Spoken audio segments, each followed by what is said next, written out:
Good afternoon student, welcome to Aaradhya English classes. आज मैं आप लोगों को माय ग्रैंड मदर हाउस, जिसकी लेखिका है कमला दास, इसका ऑब्जेक्टिव आज मैं आप लोगों को कंप्लीट करवाऊंगा। और मैं आप लोगों से रिक्वेस्ट करता हूं कि आप लोग मेरे इस वीडियो को अंत तक जरूर देखें, इसलिए क्योंकि ये आप लोगों के लिए ही बनाया गया है। ये जो मैं ऑब्जेक्टिव आज आप लोगों को करवाने जा रहा हूँ, ये ऑब्जेक्टिव आप लोगों के एग्जाम हॉल में कम से कम इसमें से 1 या 2 नंबर का क्वेश्चन जरूर रहेगा।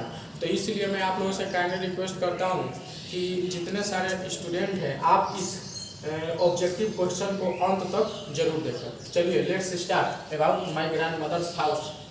माय ग्रैंड मदर हाउस, जिसकी लेखिका है कमला दास। तो माय ग्रैंड मदर हाउस का आगे थोड़ा सा सामने में आप लोगों को बता देना चाहता हूँ। कमला दास के बचपन में इनकी माँ गुजर गई थी और कमला दास अपने नानी माँ के घर पे रहती थी। लेकिन जब ये बड़ी हो गई तो बड़ी होने के बाद कमला दास पढ़ने के लिए चली गई, नानी माँ के घर को छोड़कर कहीं दूर चली गई पढ़ने के लिए। और जब पढ़ कर वापस आई तो उन्होंने अपने ग्रैंड मदर हाउस के पास जब वो आई तो देखी कि उनका जो ग्रैंड मदर हाउस है, मतलब उनकी जो नानी माँ का घर है, वो घर वीरान सा पड़ा हुआ है, क्योंकि उनकी जो नानी माँ है वो गुजर चुकी है। और उस घर में तरह तरह के सांप घूम रहे हैं। उस घर में जंगल सा, उस घर में चारों तरफ जंगल ही जंगल दिखाई दे रहा है। और लेकिन उनका जो फेवरेट कुत्ता था, वो कुत्ता अभी भी वहाँ पे था।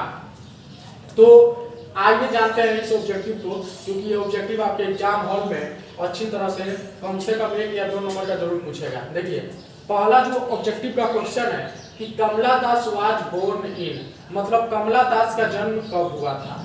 तो कमला दास का जन्म हुआ था 31 मार्च 1934। 31 मार्च 1934 में कमला दास का जन्म हुआ था। हर ऑटोबायोग्राफी वाज पब्लिश्ड, उन्होंने ऑटोबायोग्राफी लिखा था। वो कब पब्लिश हुआ, कब प्रकाशित हुआ? तो वो प्रकाशित हुआ 1976 में। उसके बाद में उन्होंने कुछ किताबें लिखी।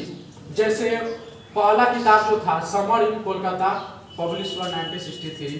The old play house and other poems, publish हुआ 1973। यस अल्लाह 2001। अब आप लोग ये समझ रहे होंगे कि ये तो मलयालम भाषा और इंग्लिश भाषा में लिखा करती थी, लेकिन यस अल्लाह इन्होंने क्यों लिखा? तो मैं आप लोगों को स्टूडेंट से बता देना चाहता हूँ कि कमला दास आगे चलकर मुस्लिम धर्म को अपना लिया, और जब उन्होंने मुस्लिम धर्म को अपनाया तब उन्होंने एक बुक लिखा जिसका नाम क्या था? यस अल्लाह। ठीक है।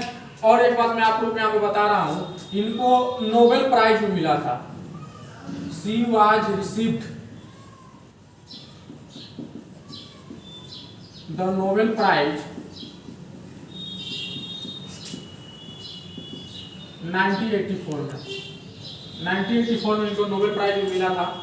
उसके बाद में क्वेश्चन आपसे पूछता है कि कमला दास इज एन, माने कमला दास कौन राइटर थी, पोएट थी? तो ये एन इंडियन पोएटेस, मतलब यह एक भारतीय कवित्री थी।